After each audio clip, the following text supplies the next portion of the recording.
Just sign it, my wife demanded with her attorney watching. I signed my name and walked out. The next morning, her lawyer called, his voice a whisper. I ran a background check on him. Judith, who did you marry? She thought she'd married a simple contractor. She had no idea what I actually did for a living. My name is Elliot Garrison. I'm 59 years old, and for the last 32 years, I've made my living helping dying companies figure out how to distribute their assets without bleeding out in court. Bankruptcy restructuring, they call it. I prefer to think of it as building lifeboats while the ship's already sinking. It's methodical work, quiet work, the kind that teaches you to read the fine print and always have an exit strategy. I just never thought I'd need one for my own marriage. The day it all started to unravel was a Tuesday, October 15th. Judith was hosting her 47th birthday party at the house. Our house, though I'd learned soon enough that our was a word with some pretty flexible definitions. She'd invited 30 people, most of them from her interior design circle. Champagne flutes, those little canapes nobody actually eats, a jazz trio she hired for atmosphere. I bought her a necklace, white gold, sapphires. Cost me $4,000, which she would have known if she'd ever bothered looking at her statements. I had it wrapped in cream paper with a silk ribbon. When I handed it to her, she barely glanced at it, just set it on the side table next to someone's empty wine glass and turned to the man standing beside her. I just want to thank Troy, Judith announced, loud enough for the whole room to hear. Her voice had that performative lilt she used when she wanted applause. For everything he's done to help me finally take control of my own future. Troy Mitchell, 31 years old, Harvard Law, silk tie, and a smile that belonged on a game show host. He raised his glass like he just won something. I stood there holding my own champagne, untouched, and felt something shift. Not anger, not yet, just a cold, clarifying realization that I was watching a script I hadn't been given. 3 days later, she walked into my study with Troy beside her. No knock, no preamble. We need you to sign something, Judith said, dropping a folder onto my desk like she was serving divorce papers.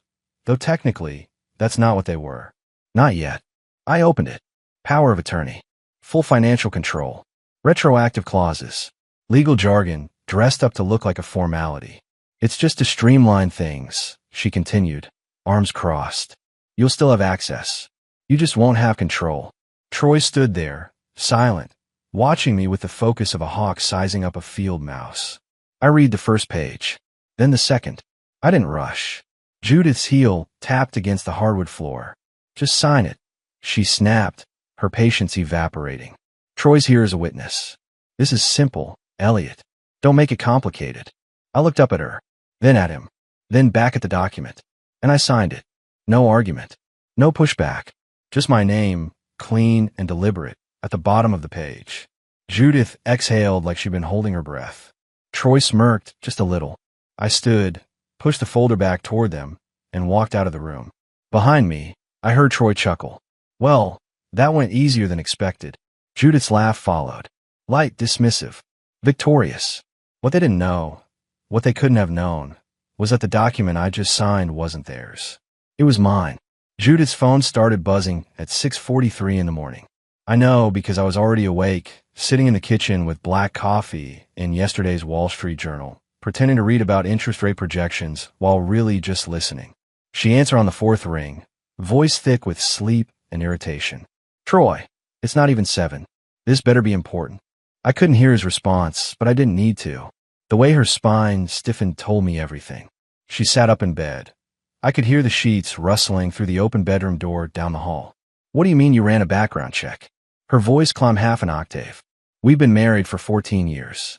I know who he is. Silence. Long enough that I took another sip of coffee. That's impossible, she said, quieter now. Confused.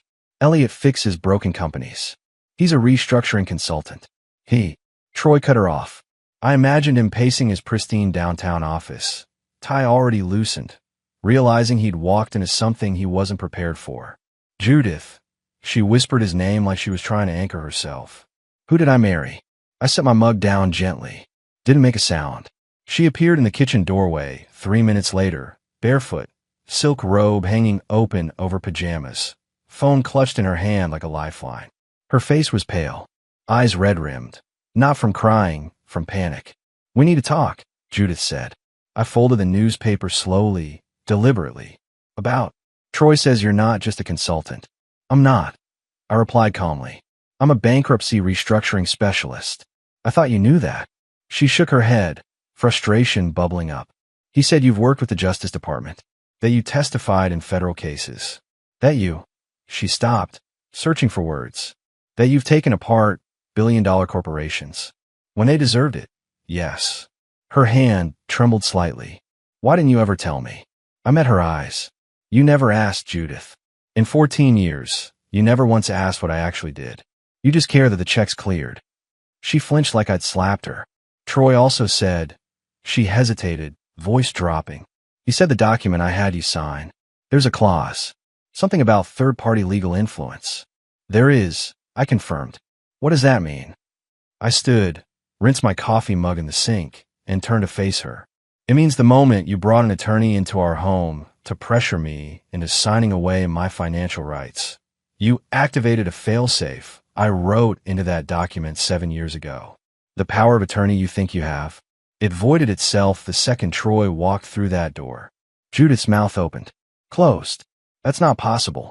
It's entirely possible. I built that clause specifically for this scenario. You want to control Judith. I gave you pen and paper. What you didn't realize is that I'd already drawn the borders of the battlefield.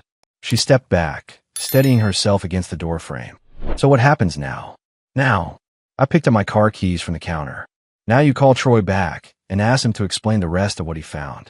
Because if he did his job right, he also discovered that our joint accounts were restructured 32 days ago, that the house title's been held in a closed trust since 2018, and that your access to anything with my name on it expired the moment you decided I was an obstacle instead of partner. Her face drained of color. You're lying. I don't need to lie, Judith. I just needed you to underestimate me. I walked past her toward the garage. Oh, and one more thing. That necklace I gave you at your party, the one you didn't bother opening, it's worth $4,200. You might want to sell it. You're going to need the cash. I left her standing there, phone buzzing in her hand, Troy probably calling back with more bad news.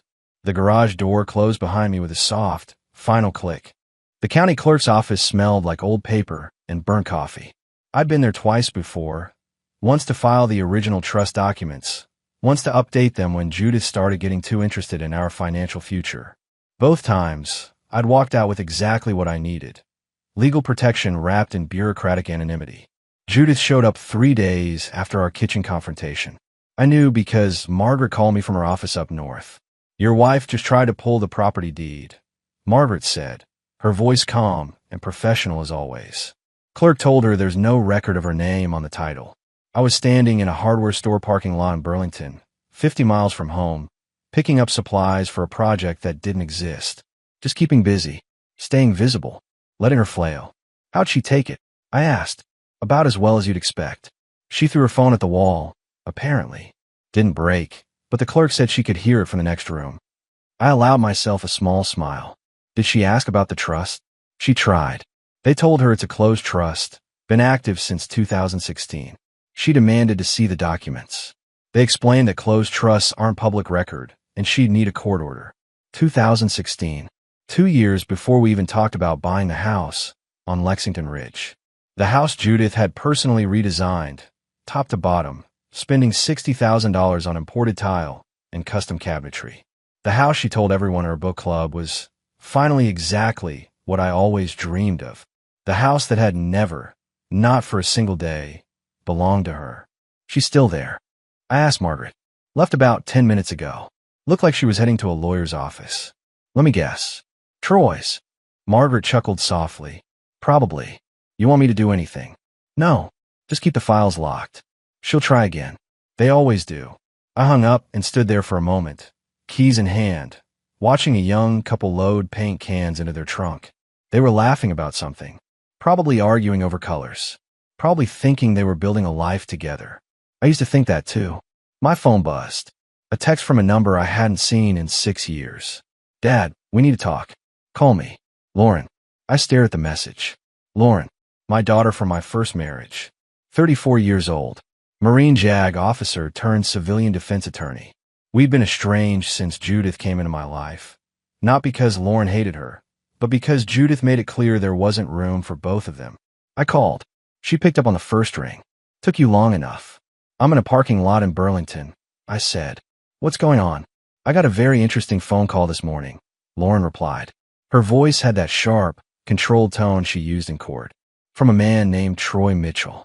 He wanted to know if I had any information about trust structures you might have established before your current marriage. My jaw tightened. What did you tell him? I told him to go to hell and hung up. A pause. Then I called Margaret. She filled me in. She shouldn't have. Dad, stop. Lauren's voice softened, just slightly. I'm not calling to judge you. I'm calling because I want in. I leaned against my truck. And on what? Whatever you're doing to protect yourself from that woman. I've been waiting for this phone call for 8 years. She tried to erase me from your life. Now it's my turn. Something in my chest loosened. Not relief. Not quite. But close. You sure? I asked. I'm a lawyer, Dad. I spent 4 years in the Marine Corps prosecuting fraud cases. You think I'm going to let some interior designer and her boy-toy attorney take apart my father? I smiled. A real one this time. When can you get here? I'm already on my way. I'll be there by tonight. Troy Mitchell's office was in a glass tower downtown, the kind of building that screamed ambition but whispered insecurity. I'd never been inside, but I'd done my research. He graduated from Harvard Law 6 years ago, passed the bar on his second try, and spent most of his career chasing personal injury cases and estate disputes. He was good at looking competent. He just wasn't competent. Judith scheduled an emergency meeting with him the day after the county clerk incident. I know because Troy made the mistake of sending her a calendar invite through their shared Google account, which I still had access to. Old habit. Never assume someone's logged you out. I didn't attend the meeting. I didn't need to, but Lauren did. She walked into Troy's office at 2:15, 20 minutes after Judith arrived, dressed in a charcoal suit and carrying a leather briefcase that had seen more courtrooms than Troy ever would. According to Lauren's account later that evening, Judith's face went white the moment she walked in. What are you doing here? Judith demanded. Lauren didn't sit. She stood at the head of the table, opened her briefcase, and pulled out a folder. I'm here representing Elliot Garrison in matters related to asset protection and trust administration, Lauren said coolly. I understand you've been trying to access property records that don't belong to you. Troy cleared his throat. Miss Garrison, this is a private consultation. It stopped being private the moment you called me this morning asking about my father's financial structures, Lauren interrupted. That was a mistake, Mr. Mitchell. A big one. She slid a document across the table. Troy picked it up. His face went pale. What is this? Judith whispered. It's a cease and desist, Lauren explained. You are hereby notified to stop all attempts to access, alter, or claim ownership of any assets held under the Garrison Family Trust, established in 2016. Any further action will be considered harassment and will be met with legal consequences. Judith's hands shook. That's my house. No, Lauren said simply. It's not. It never was. You've been living in a property owned by a closed trust, of which you are not a beneficiary. You have no legal claim to it, no ownership stake, and, as of 72 hours ago, no residency rights. You can't kick me out of my own home. Again, Lauren said, her voice colder now, it's not your home. And yes, we can. The trust documents include a clause allowing for immediate revocation of residency in cases of financial malfeasance or attempted theft. Bringing an attorney into the home to coerce my father into signing over his assets qualifies. Troy finally found his voice. This is absurd. We'll fight this in court. Lauren turned to him, and I imagine the look she gave him was the same one she used on hostile witnesses. You're welcome to try, Mr. Mitchell. But let me save you some time. I've prosecuted fraud cases for the Marine Corps. I've dismantled shell corporations in federal court. And I've spent the last 6 hours reviewing every document you filed on behalf of Mrs. Garrison. She tapped the folder. You missed the residency clause. You missed the coercion activation.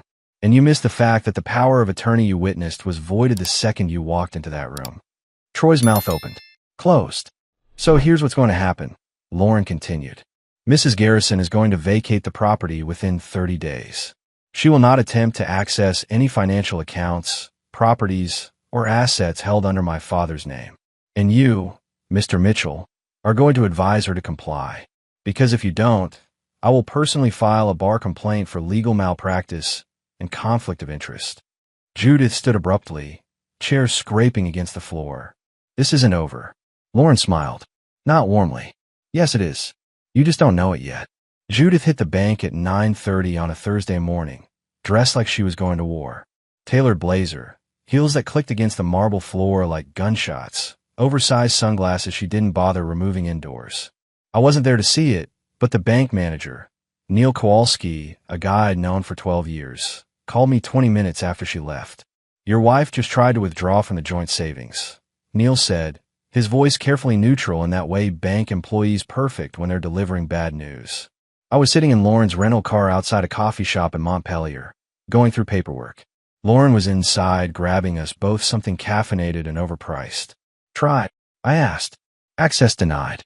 She's listed as a secondary account holder with revoked signing privileges.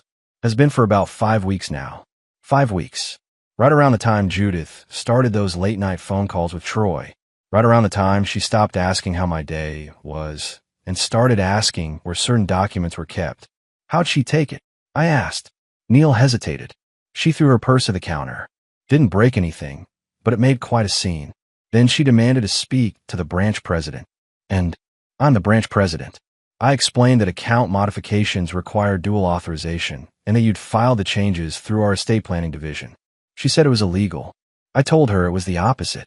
I could picture Judith's face, that particular shade of red she turned when things didn't go her way. She threatened to sue. She threatened a lot of things, none of them particularly coherent. Neil paused. Elliot, she also tried to access the Delaware account. That got my attention. The Delaware account wasn't just savings. It was the operational fund I'd built over 15 years. Emergency reserves, liquid assets, the kind of money you don't touch unless you're restructuring your entire life. How did she even know about Delaware? I asked. She had account numbers. Partial ones. Like she'd been going through old tax returns or something. I glanced at the coffee shop window. Lauren was still in line, scrolling through her phone. What did you tell her? That the account exists, but it's under a different jurisdiction. She need to go through their legal department, provide documentation, prove ownership stake. She asked how long that would take. I said 6 to 8 months, if she's lucky. She won't last that long, I said. No, Neil agreed. She won't. Oh, and Elliot? She also asked about your pension disbursements. My jaw tightened. The pension was for my years doing federal contract work, restructuring assets for agencies that prefer to stay off the books. It wasn't massive, but it was steady, reliable, and completely protected under federal law. What about them? She wanted to know if she could claim a portion as a spouse. I told her that federal pensions have very specific rules about spousal claims, and that she'd need a divorce decree and a court order. She didn't like that answer. Lauren emerged from the coffee shop, carrying 2 cups and a bag of pastries. She slid into the driver's seat and handed me a black coffee. At the bank, she asked quietly. I nodded. Judith tried to drain the accounts. Lauren smiled, sharp and satisfied. Good. Let her try. The more she pushes, the more documented evidence we have of financial overreach. Neil was still on the line. There's one more thing. She asked about a medical account. Said there was some kind of surgical expense account she needed access to. I froze. What surgical account?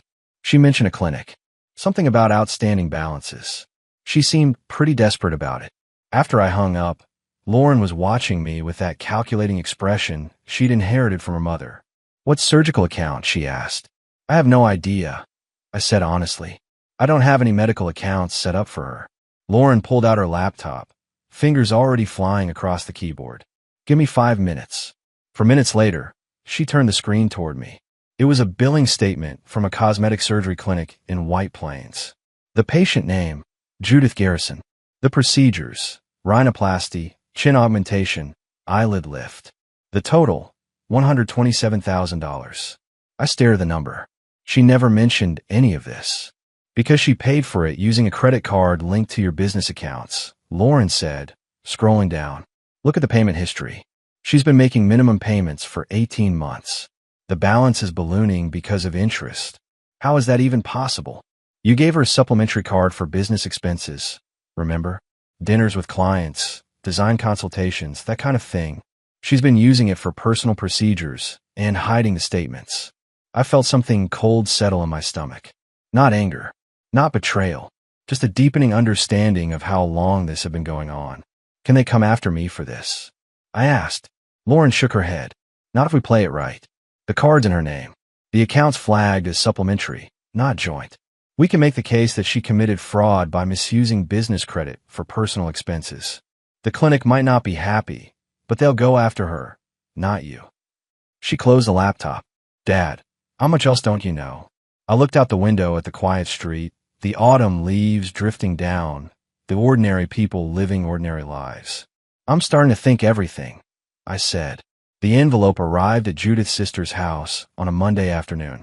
I know because Caroline, Judith's younger sister, the one who'd always been skeptical of me, called Judith in a panic, and Judith, in turn, called Troy. And Troy, because he was sloppy and overconfident, CC'd Judith on an email to his paralegal that accidentally went to an old group chain I was still copied on. Technology. It betrays the careless. The envelope contained photographs. Not explicit, not illegal, just deeply, politically inconvenient. Judith and Congressman Peter Aldrich. At a restaurant in Hartford. At a fundraiser in Greenwich. Getting into his car outside a hotel in Stamford. The photos were dated, time-stamped, and remarkably high resolution. Professional work. The kind you hire someone for when you want documentation, not just gossip. Peter Aldrich was 52, married, father of 3, and running for his 4th term in Connecticut's 2nd District. He was also the recipient of $48,000 in campaign contributions over the past 2 years. Contributions that came from shell LLCs I traced back to accounts Judith had access to. My accounts. Lauren laid the photos out on the table in her hotel room like evidence in a trial. Which in a way they were. When did you take these? I asked. I didn't, she replied. I hired someone. A retired investigator I worked with in the Corps. He's been following her for 3 weeks. I picked up one of the photos. Judith and Aldrich, sitting close, her hand on his arm. The date stamp read September 23rd. 3 weeks before her birthday party. 3 weeks before she demanded I sign over control. You think they were planning this together? I asked. Lauren shrugged. Maybe.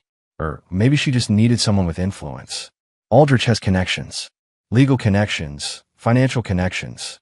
If she wanted to move money around quietly, he'd be a useful ally. And the campaign contributions? Illegal, Lauren said flatly. You can't funnel personal money into political campaigns through shell companies. That's textbook finance violation. If this gets to the FEC, Aldrich is finished. And Judith goes down with him. I set the photo down. You planning to send this to someone? Not yet. But I made copies. Lots of copies. And I've already sent one set to a journalist I trust. She's sitting on it for now. But if Judith pushes this fight into court, if she tries to claim you're hiding assets or acting in bad faith, these go public. I looked at my daughter. 34 years old. Sharp as a blade. Loyal in a way I didn't deserve. When did you get so ruthless? I asked quietly. She met my eyes. I learned from you, Dad. You taught me that preparation isn't paranoia. It's survival. My phone buzzed. A text from an unknown number. We need to talk. This is Peter Aldrich. I showed Lauren. She smiled. That was fast, she said. I called the number. Aldrich picked up on the second ring. Mr. Garrison, he said, voice tight. Professional. Scared. I think there's been a misunderstanding. Has there? I received some photographs today. Very concerning photographs. I want you to know that my relationship with your wife has been entirely professional. Is that what you call $48,000 in illegal campaign contributions? I asked. Professional. Silence. Mr. Garrison, I don't know what you think you know. I know enough to end your career, Congressman. I know you've been taking money laundered through LLCs tied to accounts I control. I know you've been meeting privately with my wife for months. And I know that if any of this reaches the Federal Election Commission, you won't just lose your seat. You'll face criminal charges. His breathing was audible now. Shallow. Panicked. What do you want? He asked finally. I want you to distance yourself from Judith. Publicly. Completely. No more meetings. No more phone calls. No more favors. And I want a signed affidavit stating that any financial contributions you receive from her were done without your knowledge of their origin. That's non-negotiable. I finished. You have 48 hours. After that, the photos go to the Hartford Courant, the FEC, and every political blogger in Connecticut. I hung up. Lauren was watching me with something close to pride. Feel good? She asked. No, I said honestly. But it's necessary. She nodded. Welcome to the war, Dad. The first thing Judith lost was access to our tax software. She discovered it on a Tuesday afternoon when she tried to log in to review last year's returns, probably looking for ammunition to use against me in court. The screen blinked at her with a message I'd programmed weeks ago. User credentials no longer valid. Contact system administrator. I was the system administrator. Lauren was with me when Judith called, her voice climbing into that register she reserved for full-blown panic. Elliot, I can't access the tax files, she said without preamble. The system says my login doesn't work. That's correct, I replied calmly. I was sitting in Margaret's office, 70 miles north, watching autumn rain streak down the windows. What do you mean that's correct? Those are our taxes. I need access. They're not our taxes, Judith. They're my taxes. You were listed as a spouse on joint filings, but the actual accounts, the software, the records, those were always under my administrative control. When you try to seize financial authority, you triggered a security protocol I'd built into the system. Silence. Then, you planned this. I prepared for this. I corrected. There's a difference. She hung up. 3 hours later, she tried to access our shared cloud storage. Gone. The folder labeled Garrison Financial Records that had existed for 8 years simply wasn't there anymore. Not deleted, relocated. Moved to an encrypted archive she'd need a court order and a computer forensics team to access. Every shared spreadsheet, every scanned document, every digital receipt and bank statement vanished. Lauren watched me work through the final stages of the migration, transferring files from shared drives to a secure server housed in Margaret's office. Everything backed up, everything documented, everything locked behind passwords Judith would never guess. She's going to lose her mind, Lauren observed. She already has, I replied, clicking through folders with methodical precision. Now she's just realizing it. My phone buzzed. An email from Judith, sent to both me and Troy. Subject: immediate restoration of access required.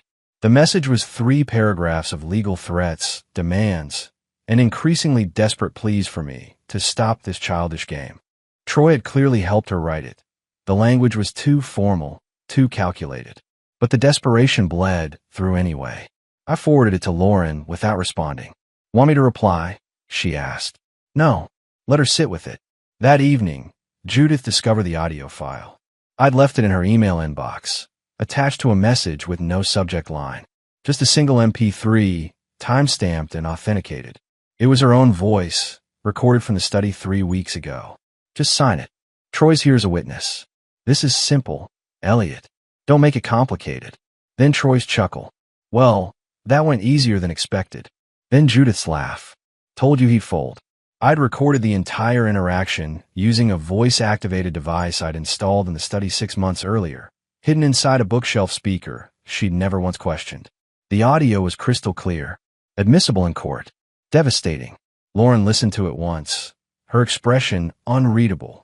You've had this the whole time, she said, since the day it happened. And you didn't tell me. I didn't need to. Not until now. I closed my laptop. She wanted control. I gave her rope. Now she's understanding what it feels like to have everything you thought was yours disappear. My phone rang. Judith. I let go to voicemail. She called again. And again. On the 4th attempt, I answered. What do you want? Her voice was raw, stripped of pretense. I want you to understand something, I said quietly. Every document you're looking for, every file you think you need, it's all gone from your reach. Not destroyed, just moved, archived, protected. You spent 14 years not caring how things worked, assuming I'd always be there to manage it. Now you're learning what happens when the person holding everything together decides to let go. You can't do this.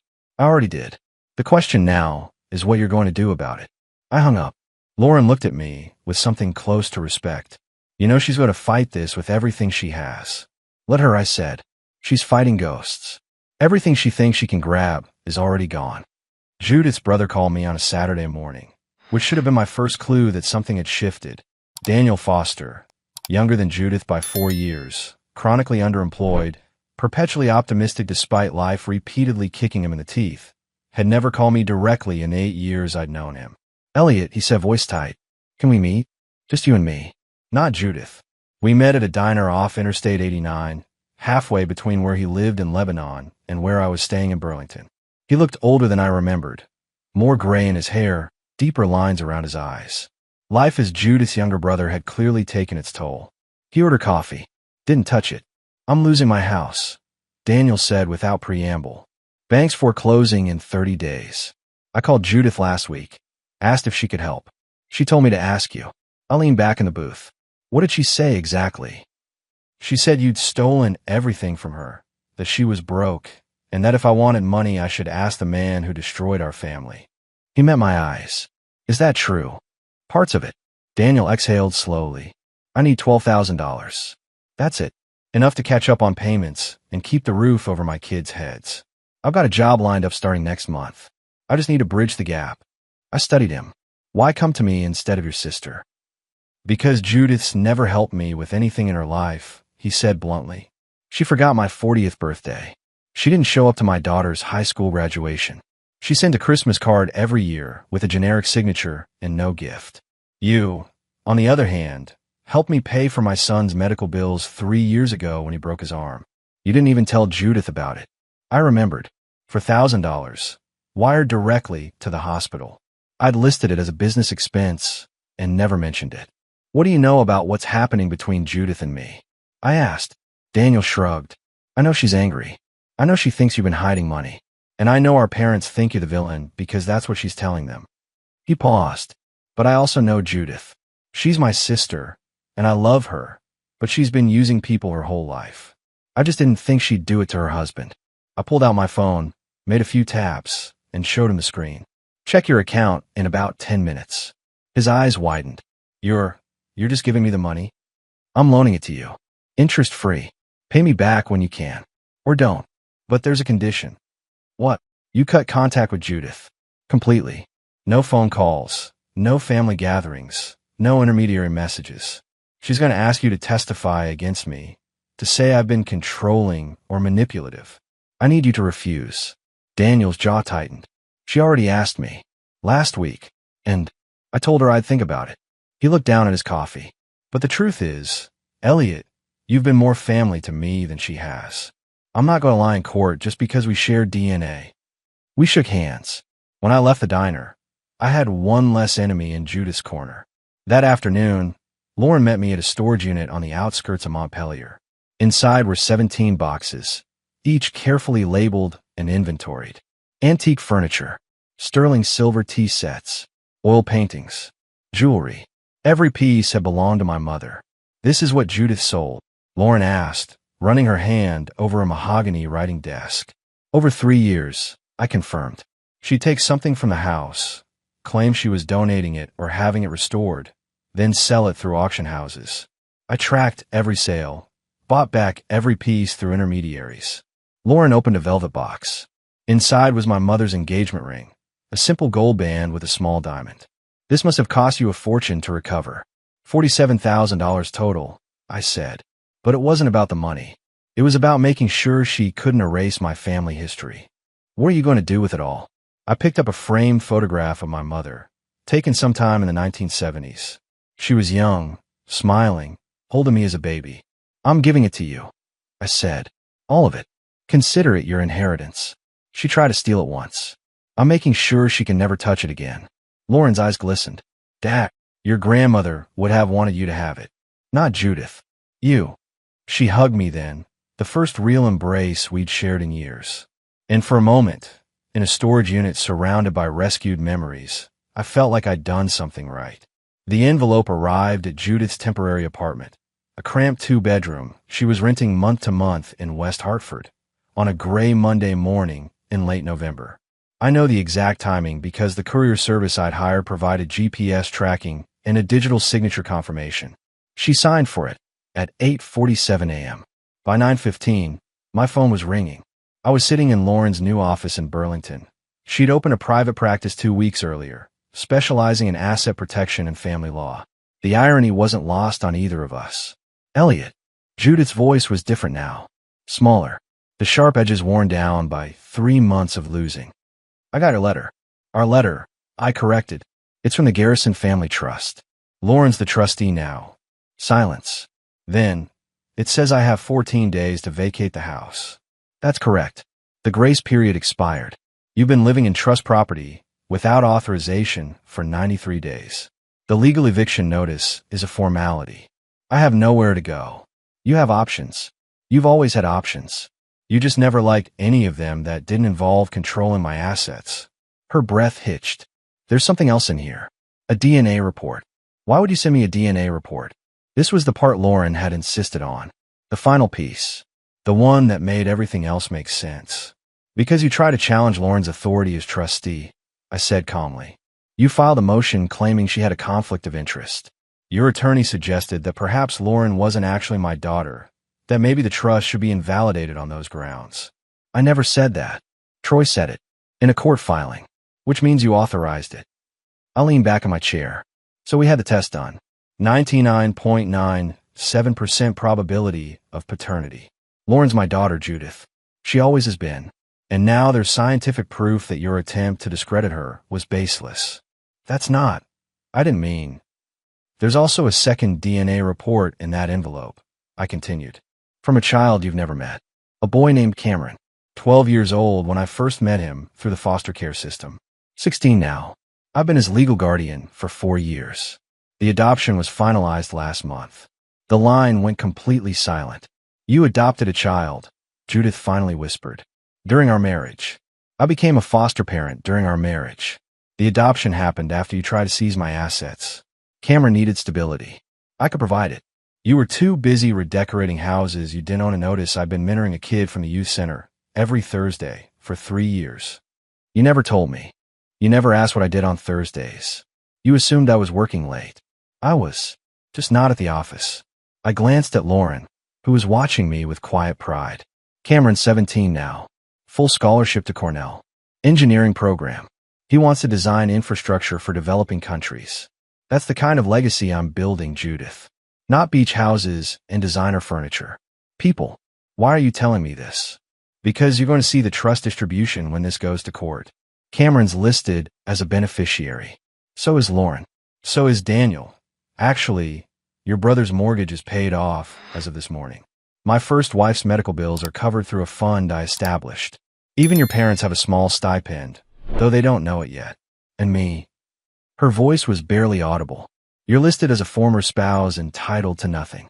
Because you brought nothing, built nothing, and tried to take everything. I stood, walked to the window, overlooking the quiet street. The house goes on the market next week. Proceeds go into the trust. You have 14 days to remove your personal belongings. After that, anything left behind becomes trust property. This is cruel. No, I said quietly. This is consequences. You want to play games with a man who builds lifeboats for sinking ships. You just didn't realize I'd already built mine years ago, and there was never a seat for someone who'd drill holes in the hull. I hung up before she could respond. Lauren looked at me across the desk. How do you feel? Tired, I admitted, but finished. The DNA test with Cameron was a nice touch, she said. Showing her you'd built a whole family she didn't even know existed. It wasn't a touch. It was the truth. She spent 14 years in my house and never once noticed I was raising a son. Where is he now? College visit. MIT. He's deciding between there and Cornell. I smiled slightly. Smart kid. Reminds me of you at that age. Lauren's expression softened. You did good, Dad. We did good. I corrected. You came back when I needed you. That matters more than any trust document. For months later, I stood on a balcony in Lagos, Portugal, watching fishing boats navigate the harbor under a sky so blue it looked photoshopped. The apartment behind me was modest. 2 bedrooms, white walls, terracotta floors. Nothing like the showcase house Judith had designed. This place felt lived in. Real. Lauren had helped me find it. Cameron had helped me pack. The house on Lexington Ridge sold for $840,000. After fees and closing costs, the trust cleared $792,000. It was divided according to the distribution plan I'd written 5 years ago. 40% to Lauren, 30% to Cameron's education fund, 20% to a charitable foundation supporting foster care programs, 10% to immediate family members who'd earned it. Judith got a letter from the trust attorney informing her that her belongings had been inventoried, stored, and made available for pickup. She never collected them. Last I heard, they were donated to a women's shelter in New Haven. Troy Mitchell lost his law license 6 weeks after our case concluded. The Connecticut Bar Association found that he'd committed malpractice by failing to identify the coercion clause, conflict of interest by maintaining a personal relationship with a client, and witness tampering by contacting Lauren without proper authorization. He's working as a paralegal now. If he's lucky. Congressman Aldrich announced he wouldn't seek re-election. The FEC investigation quietly closed after he paid a substantial fine and agreed to stricter campaign finance oversight. Judith's name appeared in exactly one footnote of the final report. She threatened to sue me for defamation.